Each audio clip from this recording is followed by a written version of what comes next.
함께 보실 하나님의 말씀은 열왕기상 3장 1절로 9절까지 말씀입니다. 열왕기상 3장 1절부터 9절 말씀을 교독하도록 하겠습니다. 솔로몬이 애굽의 왕 바로와 더불어 혼인 관계를 맺어 그의 딸을 맞이하고 다윗 성에 데려다가 두고 자기의 왕궁과 여호와의 성전과 예루살렘 주위의 성의 공사가 끝나기를 기다리니라. 여호와의 이름을 위하여 성전을 아직 건축하지 아니하였으므로 백성들이 산당에서 제사하며 솔로몬이 여호와를 사랑하고 그의 아버지 다윗의 법도를 행하였으나 산당에서 제사하며 분향하더라. 이에 왕이 제사로 기브온으로 가니 거기는 산당이 큽니다. 솔로몬이 그 제단에 1,000번제를 드렸더니 기브온에서 밤에 여호와께서 솔로몬의 꿈에 나타나시니라. 하나님이 이르시되 내가 내게 무엇을 줄고 너는 구하라. 솔로몬이 이르되 내 아버지 다윗이 성실과 공의와 정직한 마음으로 주와 함께 주 앞에서 명함으로 주께서 그에게 큰 은혜를 베푸셨고 주께서 또 그를 위하여 이 큰 은혜를 항상 주사 오늘과 같이 그의 자리에 앉을 하루를 그에게 주셨나이다. 나의 하나님 여호와여, 주께서 종으로 종의 아버지 다윗을 대신하여 왕이 되게 하셨사오나 종은 작은 아이라 출입할 줄을 알지 못하고 주께서 택하신 백성 가운데 있나이다. 그들은 큰 백성이라 수요가 많아서 셀 수 없고 기록할 수 없사오니 함께 봅니다. 누가 주의 이 많은 백성을 재판할 수 있사오리이까? 듣는 마음을 종에게 주사 주의 백성을 재판하여 선악을 분별하게 하옵소서. 아멘. 이제 본문은 솔로몬이 왕으로 즉위한 뒤에 재위 초기에 한 일을 나타내고 있습니다.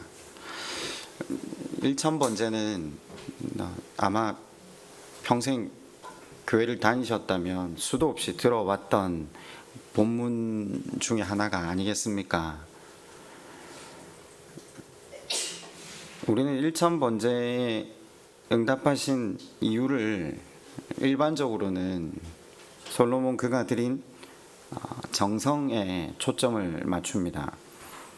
그러나 성경의 주인공이 하나님이시라는 걸 우리가 누차 배우고 있는 중 아닙니까? 인간이 무엇을 어떻게 얼마나 잘 하느냐가 중요한 게 아니라 그 인생이 자기 한계를 깨닫고 하나님을 바라볼 때 하나님께서 일방적인 은혜와 긍휼로 인생들을 또다시 세워가는 것, 생명답게 세워가시는 것을 기록한 책이 성경 아니었습니까?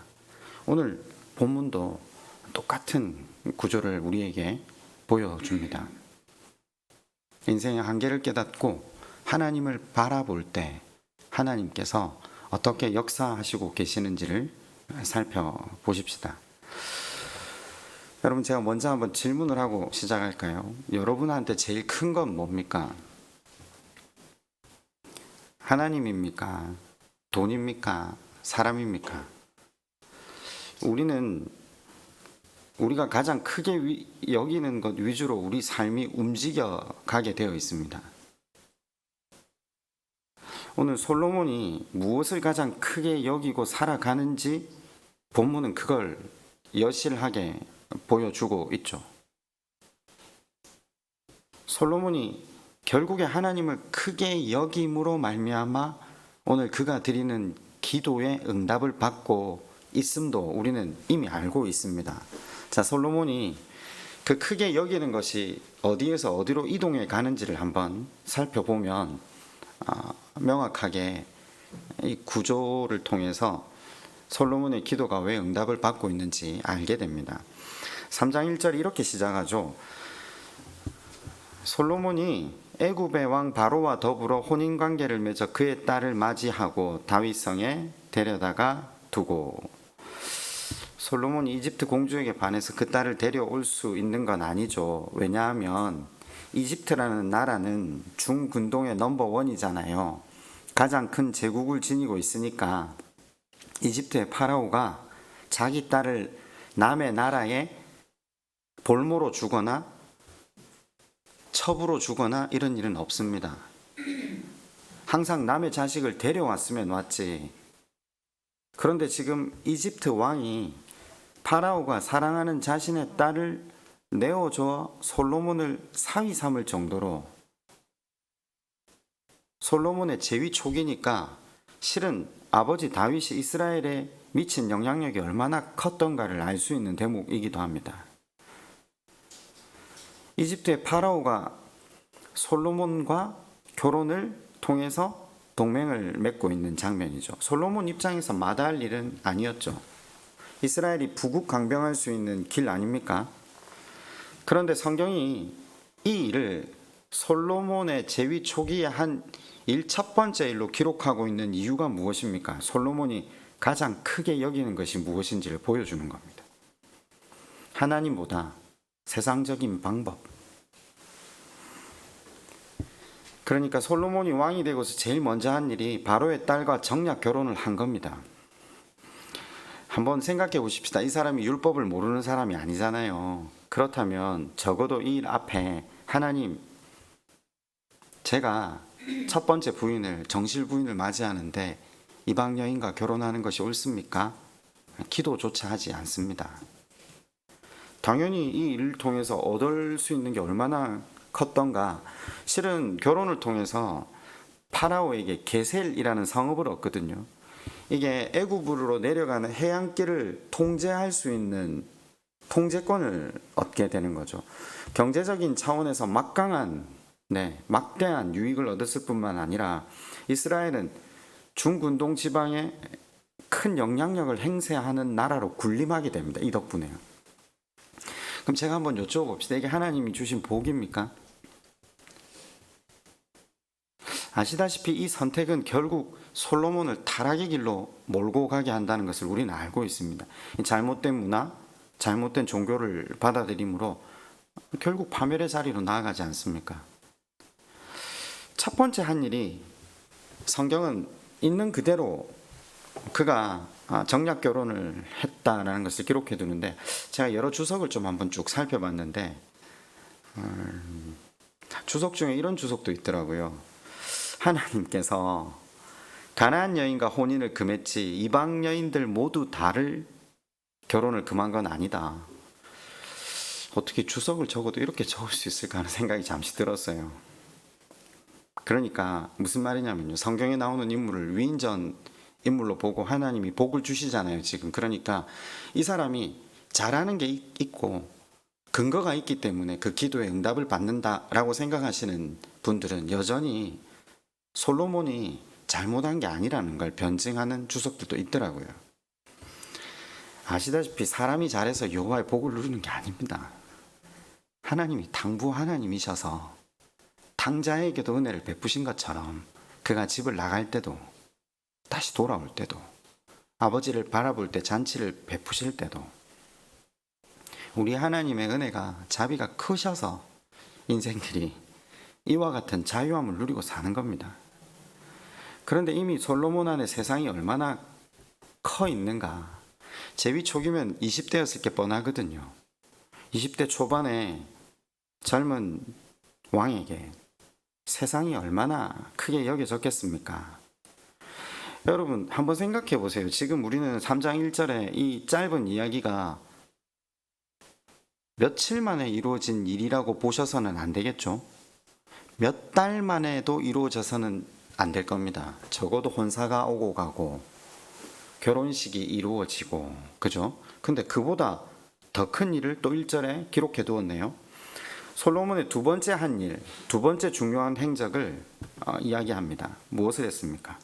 자기국 예루살렘 성전 주위의 건축, 그러니까 솔로몬 궁과 예루살렘 성벽 건축. 여러분 이 건축을 언제 시작하는가? 열왕기상 6장 1절에 한번 찾아가 보시겠습니까?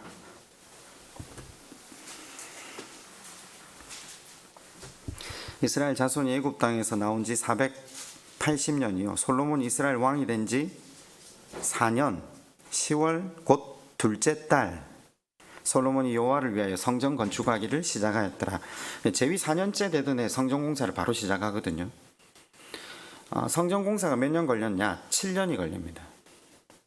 그리고 곧이어서 자기 왕궁 짓고 성벽 건설하는데 13년 걸립니다.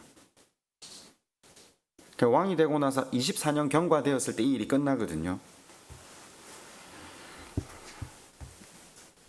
우리가 흔히 이 부분에 대해서는 좀 들으셨을 건데, 솔로몬이 이 공사를 하기 위해서 이스라엘 전국에서 3만 명의 노무자, 또 짐 운반하는 사람 7만 명, 산에서 채석하는 사람 8만 명, 그것을 관리 감독하는 3,300명, 이 사람들이 보통 3년을 교대로 집을 떠나서 일을 했다라고 하거든요.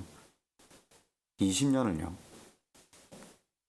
정략 결혼하고, 그리고 솔로몬이 자기 나라의 강성함을 드러내고자 시행했던 일이 이와 같은 일. 그럼 제법 시간이 흘렀겠죠. 그 시간이 흐르던 차에 지금 이 일들이 순차적으로 기록되어 있는 건 아니지만 그 일들이 시작하던 차에 지금 솔로몬의 기도가 같이 나오는 겁니다. 나라가 자기의 정책과 자기의 정치적인 동맹으로 인해서 하나가 되고, 아니 이방 여인이 정실부인으로 들어왔는데 율법주의에 젖어 있는 유대 민족들이 그걸 반겼겠습니까? 설마. 그래도 자기들도 정치적인 입장이 있기 때문에 어쩔 수 없다는 건 알겠지만 얼마나 나라 안에 말들이 많았겠습니까? 그리고 집에서 남편이 나아가서 3년씩 교대로 돌아가면서 20년을 일하는데 어느 집에서 원성이 자자하지 않았을까요? 나라 가운데 평안이 흘렀을까요?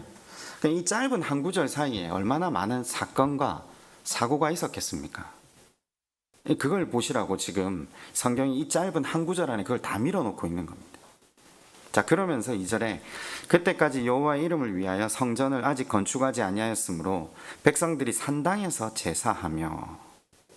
여러분, 이 부분이 참 의미심장한데, 산당이라는 곳은 열왕기서를 앞으로 계속 읽으면 아시겠지만 열왕기서를 적는 기자가 노골적으로 부정적인 것이라고 표현을 합니다. 이유가 뭐냐면요, 가나안 족속들이 제사를 드리기 위해서 세운 처소를 산당이라고 하거든요. 근데 이스라엘 백성들이 가나안에 정착하면서 여호와 하나님께 예배를 드릴 때 이 산당을 이용한 거죠. 그런데 아시다시피 이방신 숭배의 영향이 곳곳에 남아있기 때문에 그 전통이 우상에게 드리던 제사의 방식이 여호와 하나님을 섬기는데도 함께 흘러 들어왔던 거죠. 자, 그러면요, 제가 질문을 하나 해봅시다. 지금 이 시점에는 여호와의 성전이 세워지기 전이라고 밝히잖아요. 그럼 예루살렘에 성막이 있었을까요? 없었을까요? 다윗 왕 시절에 법궤가 들어왔잖아요. 그건 기억하시죠? 법궤가 예루살렘 성으로 들어왔잖아요. 아미나답 집에 20년 있다가 거기서 우사가 죽어가지고 어쩔 수 없이 못 가지고 들어오고 20년 있다가 다시 다윗이 레위인들을 보내서 성궤를, 그러니까 법궤를 들고 예루살렘 안에 들림으로 말미암아 예루살렘 지역 안에 성막이 있었어요. 자, 그걸 생각하시면서 한번 보시면 이스라엘 사람들이 지금 예루살렘 안에 성막이 있음에도 불구하고 기브온 산당에서도 실로에서도 제사를 드렸다는 거예요. 그럴 수 있죠. 왜냐? 지역적으로 예루살렘까지 와서 예배를 드리기가 쉽지 않잖아요. 근데 성경은 계속해서 그걸 부정적으로 여기는 게, 하나님이 장소의 문제 삼지는 않으시거든요. 하나님 무소부재하신 분이잖아요. 그런데 제가 방금 말씀드린 대로 여호와 하나님께 바른 예배로 나아갔던 것이 아니라 그 이방신을 섬기는 전통을 따라서 하나님 앞에 예배하는 것이 남아 있었기 때문에 계속해서 아마 열왕기서를 보시면요, 그걸 부정적으로 기자가 이야기를 하기 시작합니다. 자, 앞서 솔로몬이 가장 크게 여겼던 건 세상이고요, 패자고 돈이었습니다. 그래, 자기 방법대로 일을 진행했는데 불보듯 뻔한 일은 솔로몬이 분명 사면 초과에 봉착했을 겁니다. 나이 어린 왕이 이 큰 일들을 벌리면서 얼마나 나라 안에 많은 일들이 있었을까요? 그도 그럴 것이 솔로몬이 지금 제사를 드리고 있는 것을 살펴보면요, 아주 솔로몬의 입지를 알 수 있는 대목이기도 합니다. 지금 제가 아까 법궤가 어디로 들어왔다고 했죠? 예루살렘으로 들어왔다고 했죠. 예루살렘 안에 성막이 있거든요. 그러면 왕은 예루살렘에 있는 성막에 있는 곳에서 제사를 드릴까요? 아니면 밖에 나가서 산당에서 제사를 드릴까요? 상식이잖아요. 예루살렘 안에 법궤가 있고 성막이 있으면 솔로몬은 예루살렘 안에서 제사를 드려야 되거든요. 근데 지금 어디에서 제사를 드린다고 나오죠? 기브온. 우리가 얼마 전에 그 사무엘 상하를 안 배웠으면 모르겠는데 기브온에서 무슨 일이 있었죠? 기억나십니까? 여기가 사울의 고향이잖아요. 기브아. 예루살렘으로 북서쪽으로 10km 정도 떨어져 있거든요. 다윗이 사울 집안에 남은 사람들을 여호와 앞에 목매다른 곳이 기브온이에요. 베냐민 지파의 영토예요. 여러분, 그러면 지금 왜 솔로몬은 베냐민 지파의 영토 안에 있는 기브온 산당에 가서 제사를 드리고 있죠? 이 정치적인 문제예요. 이스라엘은 북이스라엘과 남유다로 이루어져 있죠. 북이스라엘의 11지파, 남유다는 한 지파, 그죠? 유다 지파 한 지파. 유다 지파는 다윗을 배출한 지파지만 북이스라엘이 영향력이 막강하잖아요. 다윗이 헤브론에서 7년 반 통치하다가 북이스라엘 전체가 왕으로 삼아서 다시 올라가서 왕이 되지 않습니까? 그처럼 북이스라엘의 영향력이 막강하니까 성경에서 산당에서 예배드리는 게 부정적으로 그려지고 있는 이 찰나에도 4절에 뭐라고 나옵니까? 이에 왕이 제사하러 기브온으로 가니 거기는 산당이 큼이라 솔로몬이 그 제단에서 1000번제를 드렸더니. 이 솔로몬의 입장이 이해가 되시죠? 11지파 때문에 어쩔 수 없이 지금 기브온까지 올라가서 제사를 드리는 솔로몬, 이 마음이 즐거웠을까요? 아니면 자기 인생의 한계에 봉착하기 시작했을까요? 굉장히 단순한 답이 나오긴 합니다. 그런데 여기 참 재미있는 구절이 있다는 걸 제가 이번에 성경 공부를 하면서 알았습니다. 솔로몬이 그 제단에 1000번제를 드렸더니 할 때, 예배를 드리다 할 때 히브리어 단어를 일반적으로 쓸 때 안 쓰는 단어를 썼더라고요. 히브리어 아하브를 쓰고 있더라고요. 제가 일전에 한번 예배 드리다 할 때, 예배를 드리다 할 때 사용되는 동사에 대해서 낮게 부복하다, 무릎 꿇다, 엎드리다 이런 걸 가르쳐 드린 적이 있는데, 여기 이 아하브는 잘 안 쓰는 동사인데 하나님을 향한 애정과 열망이 섞인 단어가 아니라 그냥 도덕적인 관심과 일반적인 책임을 나타내는 단어를 사용하고 있더라고요. 하나님 앞에 우리는 지극정성으로 1000번제를 올렸다 이렇게 생각을 했잖아요. 근데 히브리어가 그 단어를 사용하고 있지 않으면서 한마디를 더 덧붙였는데, 뒤에 보면 그 붙인 다윗의 법도를 행했다 이 표현이 나오는데,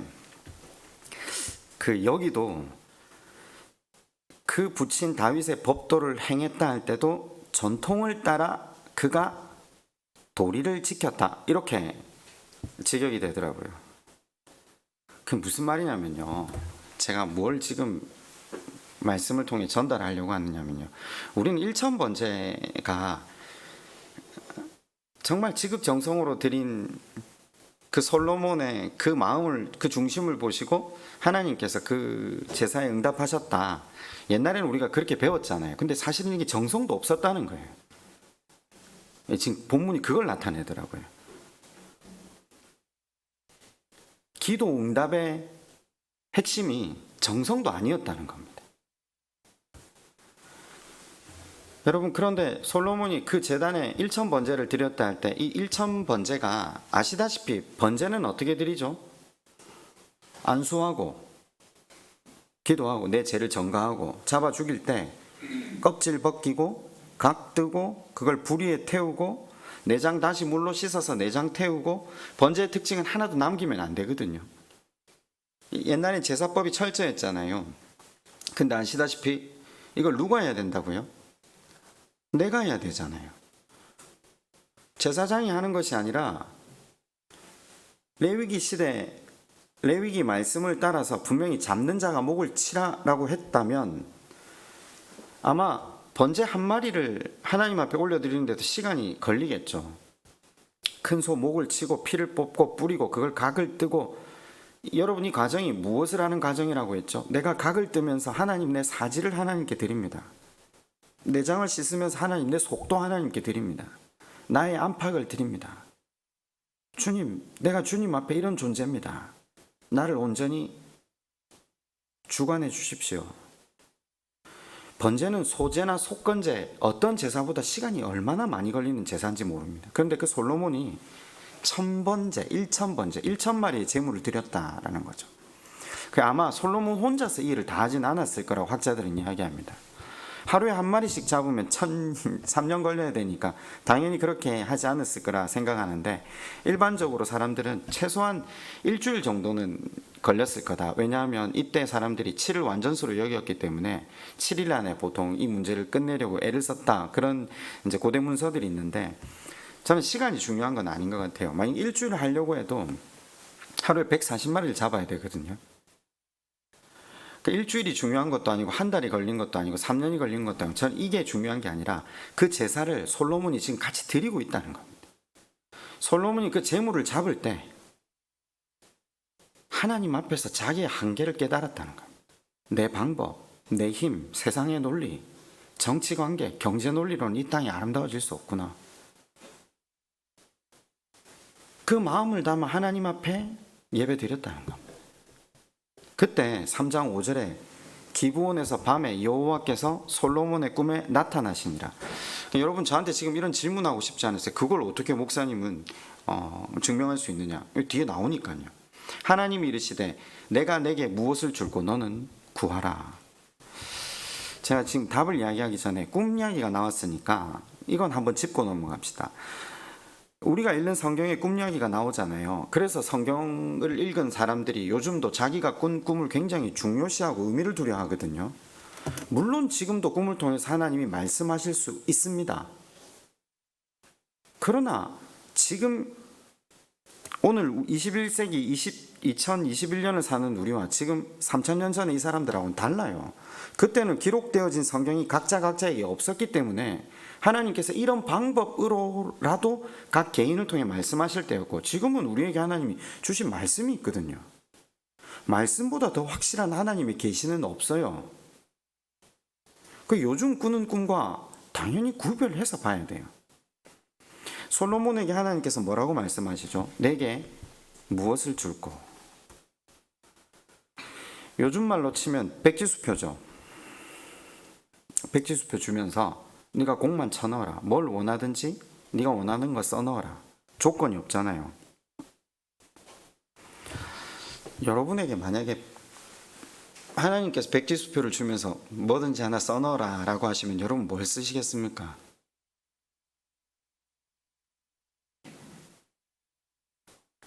사람은 자기가 제일 크다고 여기는 것을 말합니다. 제가 항상 질문만 하니까 제가 한번 대답을 해볼까요? 제가 이렇게 답을 적어야 되니까 좀 그래도 제가 목사 아닙니까? 한참을 생각하다가 제가 이렇게 적었어요. 하나님을 주십시오. 적고 나니까 주일날 제가 달란트 비유를 하면서 달란트 비유 제일 마지막에 인간에게 있어 가장 큰 상급이 여호와 하나님, 여호와 하나님의 즐거움에 참여하는 것.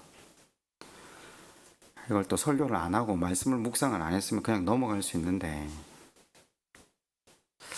가만히 생각을 하게 되더라고요. 안 그래도 설교문을 적다가 고민이 되게 되고 있었는데 어젯밤에 집사람이 저한테 오더니 하나님의 즐거움에 참여하는 게 자기에게 진짜 기쁨이 되냐라고 묻더라고요. 진짜로 웃음이 나고 기쁨이 되지 않으면 그렇게 설교하면 안 되지 않느냐고 저한테 다시 묻더라고요. 제가 한숨이 나오던데 제가 이렇게 다시 대답을 했어요. 손양호 목사님이 두 아들을 죽인 안재선을 다시 자기 아들로 받아들일 때 기쁨의 웃음으로 그 일을 진행했을까?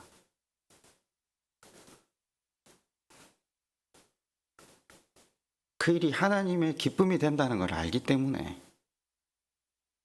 내가 하나님께 받은 사랑이 너무 커서 내가 이거라도 하나님께 해드리고자 하는 마음으로 나가는 그에게 하나님께서 이 땅에서는 누리지 못할 기쁨일지라도 영원한 하나님 나라에서 또 반드시 누리게 하실 것을 아는 마음으로 나갔겠죠. 그런데 가만히 살아보면서 느끼는 게 이 땅에서도 하나님께서 우리 인생에게 당신의 즐거움에 참여하려고 애쓴 인생들에게 하나님은 하실 수 있다면 최선을 다해서 좋은 걸 주시는 분이라는 걸 날마다 깨닫는 중입니다. 부인할 수 없는 사실입니다. 우리 자녀를 키우면서 제가 느끼는 게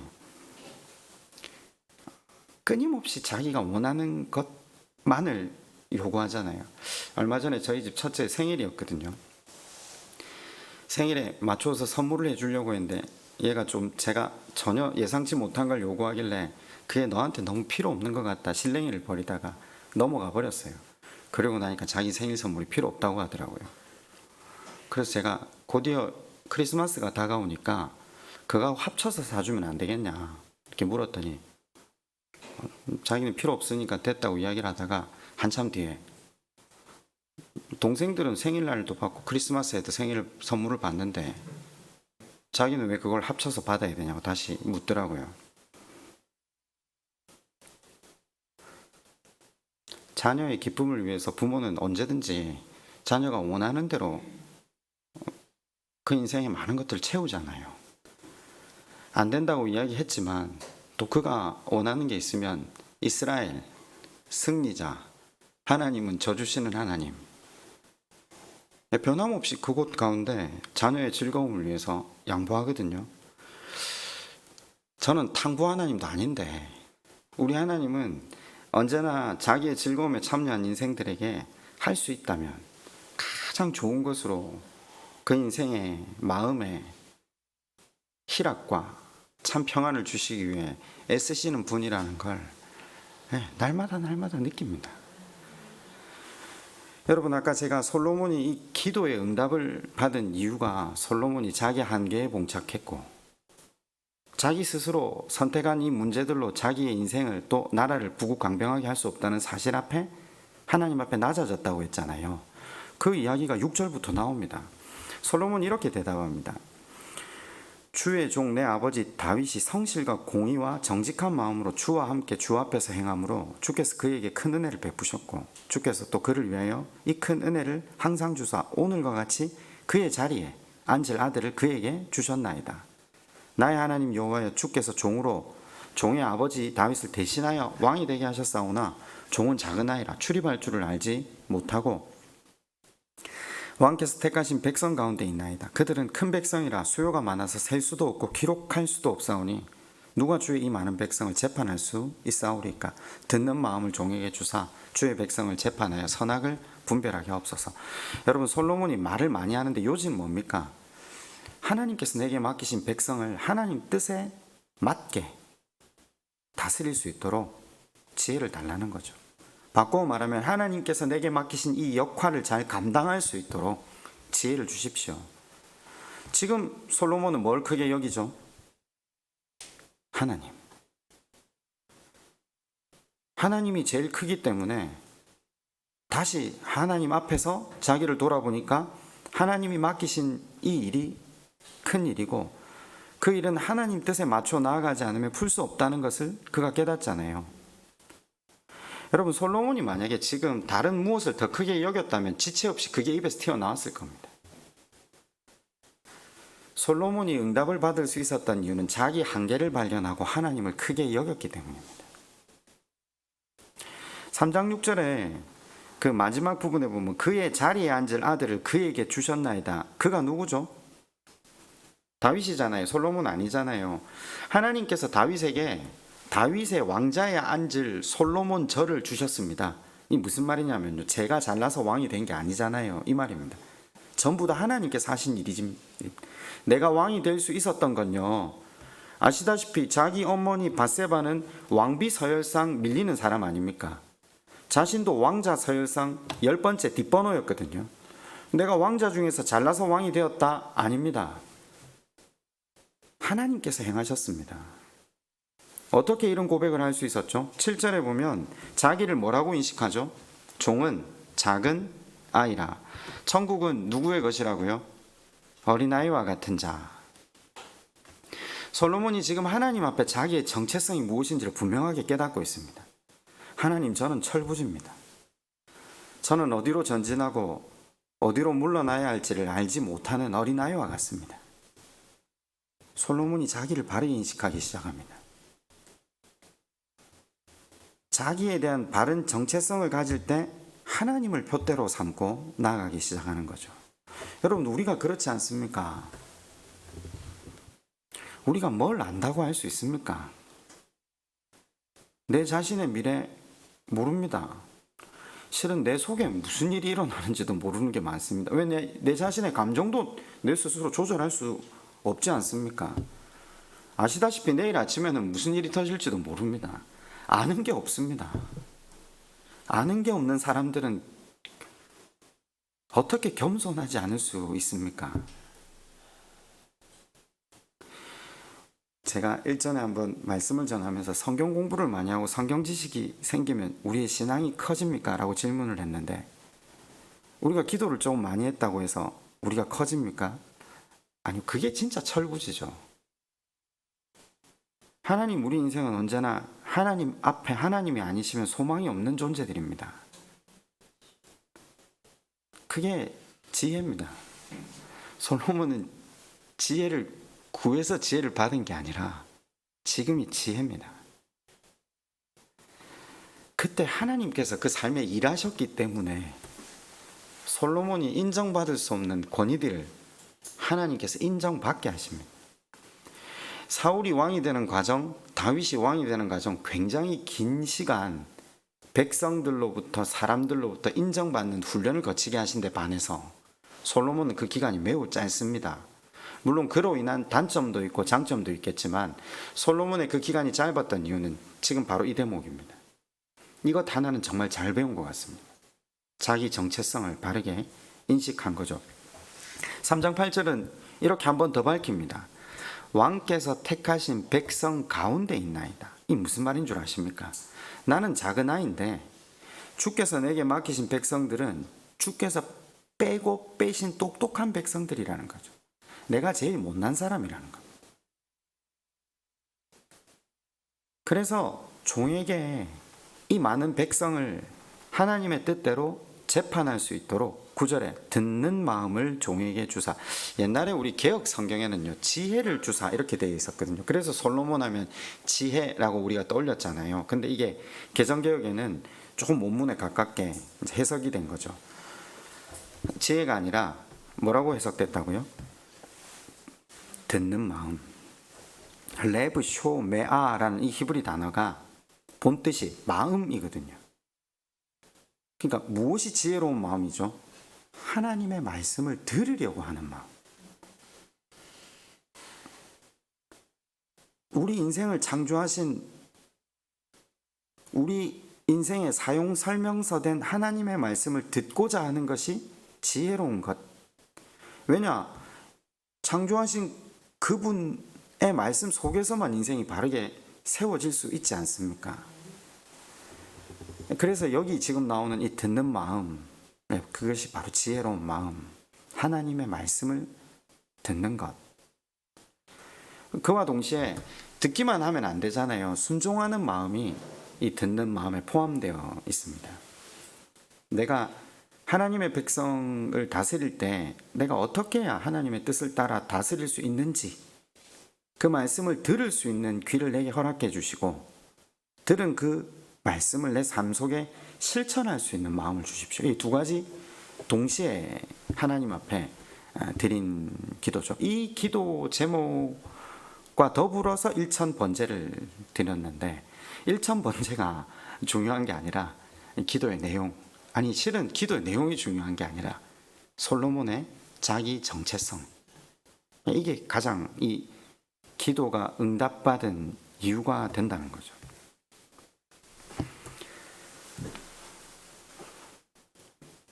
제가 한동안 단어를 몇 가지 정리하면서 겸손은 자기 자신을 아는 것이라고 했습니다. 자기 자신에 대해 진실해지는 것. 열왕기상 1장 시작할 때 제가 교만을 뭐라고 정의했습니까? 자기 자신에 대해서 모르는 것. 자기 자신을 착각하는 것. 있는 자기보다 자기 자신을 더 크게 여기는 것.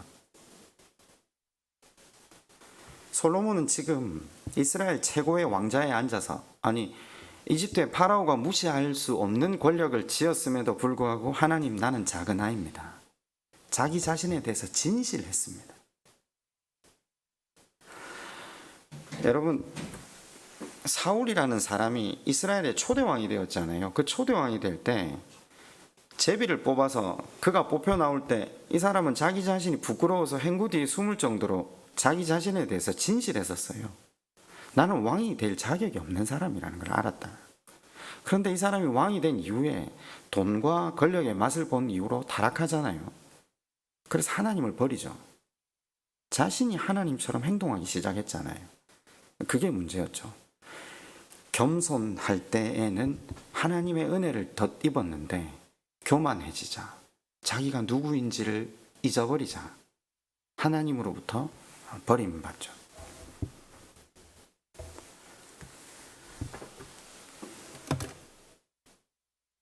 우리가 일평생 하나님 앞에서 작은 아이로만 살아갈 수 있다면,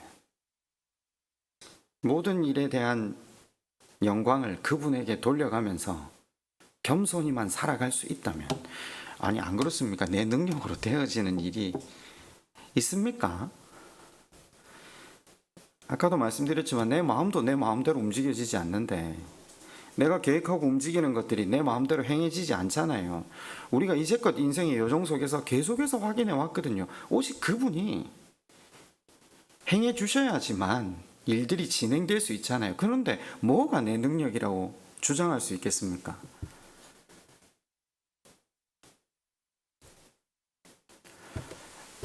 하나님, 그분께서 응답하시는 기도의 핵심이 무엇이라고요? 작은 아이로 사는 겁니다. 그리고 한 가지 더 덧붙이자면요, 하나님 마음에 합한 기도를 드리는 겁니다. 여러분, 하나님께 드리는 기도가 교제의 시간이라고 표현을 하잖아요. 그런데 그분의 마음에 합한 시간을 가지지 못하고 그분의 마음 밖에서 나 혼자 떠들어댄다면 그건 아름다운 교제의 시간이 되지 않죠. 제 말을 한번, 뉘앙스를 한번 좀 이해하셨으면 좋겠어요. 제가 기도를 오랫동안 설교했으니까, 예수님이 마태복음 6장 8절에 우리에게 기도를 가르치시면서 이렇게 말하거든요. 그러므로 그들을 본받지 말라. 구하기 전에 너희에게 있어야 할 것을 하나님 너희 아버지께서 아시느니라. 무슨 말이냐면요, 우리의 모든 기도는 하나님께서 모르신다는 것에서 시작합니다. 그 기도는 하나님 마음에 어떻게 합해지겠습니까? 옛날에 그렇게 기도하시지 않았어요? 내가 이렇게 답답한데 하나님 내 기도에 응답해 주셔야 돼요. 좀 들어주세요. 우리의 기도의 내용들이 그랬잖아요. 응답도 안 하고 하나님 왜 저를 안 봐주십니까? 그러니까 멀리 계신 하나님을 깨워서, 만약에 그분이 그때야 그걸 아신다면 그 기도는 그분 마음에 합한 기도가 아니라는 거죠. 제 말의 뉘앙스는, 나의 모든 것을 알고 계심에도 불구하고 지금 내 주머니가 비었다, 내 건강이 안 좋다, 그러면 우리가 하나님 마음에 합한 기도는 뭡니까? 이 상황 속에서 하나님, 내가 어떻게 살아가기를 원하십니까? 이게 합한 기도라는 겁니다. 쉽게 말하면. 물론 나 자신을 위한 기도나 내 가족을 위한 기도 필요 없는가? 아니요, 기도해야죠. 오늘 하루도 주님께서 내 삶을 지켜주실 것을 내 자식을 위해, 내 가족을 위해, 내 주변의 사람들을 위해 중보해야 되죠. 그런데 이제 하나님 마음에 합한, 하나님 마음을 알고 하나님의 의지를 알고 우리를 향한 그분의 사랑을 깨달으면요, 이제 하나님 마음에 합한 기도로 나아가는 거죠. 내가 이 기도를 하지 않으면 하나님이 모르시기 때문에 하나님을 끌어내려서 좀 알아달라고 기도를 드리는 게 아니라, 하나님, 내 능력으로는 내 인생을 바로 세울 수 없습니다. 나는 무능력합니다. 하나님께서 이 상황을 허락하셨다면 근데 하나님 바라보고 하나님의 말씀 안에서 하나님 논리대로 걸어갈 테니까 하나님 내 인생을 바로 세워주십시오. 하나님께서 책임져 주십시오. 동기가 달라진 거죠. 내가 필요한 건 내 소원을 이루기 위해서 하나님께 통보하면 끝나는 것이 아니라 그분의 말씀으로 이 땅을 살아가는 동력을 얻는 기도로 나아가는 방법이 뭐라고요? 나의 무능함을 그분의 능력 속에서만, 말씀 속에서만 오늘 내 하루의 삶이 가꾸어져 갈 수 있다는 것을 인정하는 기도가 하나님 마음에 합한 기도가 된다라는 거죠.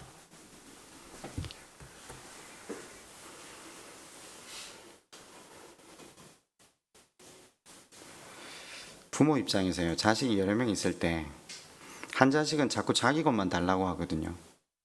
근데 어떤 자식은 아빠 이왕 내 생일 선물 사줄 거면 동생들이 이런 거 좋아하는데 동생들과 함께 놀게 이거 사주세요. 이런 기도를 하는 거죠. 부모의 마음에 합한 거죠. 우리의 무능력함을 주님 앞에 고백함과 더불어서 하나님께서 우리와 더불어 살게 하신 사람들을 통해 내게 맡겨주신 하나님의 일을 위해 기도할 때 그 기도가 우리의 삶을 성숙으로 인도해 주는 거죠. 여러분, 우리 신앙의 수준은요, 우리 기도의 수준을 넘어서지 못합니다. 내 평생을 내가 원하는 것, 내가 크게 여기는 것이 세상이어서 그것만을 위해서 기도한다면요, 그 수준에서 못 벗어나죠. 결국은 우리의 기도가 나의 무능력함을, 내가 작은 아임을 주님 앞에 고백하면서 주님께서 내게 맡기신 일, 내게 붙이신 사람들을 주의 말씀대로 바르게 섬기기 위해 기도한다면 우리는 그리스도의 장성한 분량으로 자라갈 겁니다. 모쪼록 하나님 앞에 작은 아이로 하나님이 우리를 향한 그 마음을 아신다면 그분의 뜻을 잘 헤아리며 하나님 마음에 합한 기도로 나아가서 하나님과 깊이 만나고 관계를 맺는 저와 여러분 되시기를 주님의 이름으로 축원드립니다. 우리 한번 같이 기도할까요?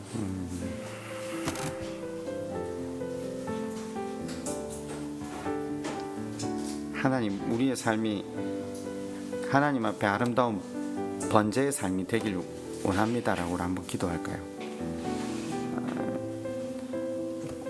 하나님 앞에 철부지일 수밖에 없는 내 자신을 망각치 않게 도와주시고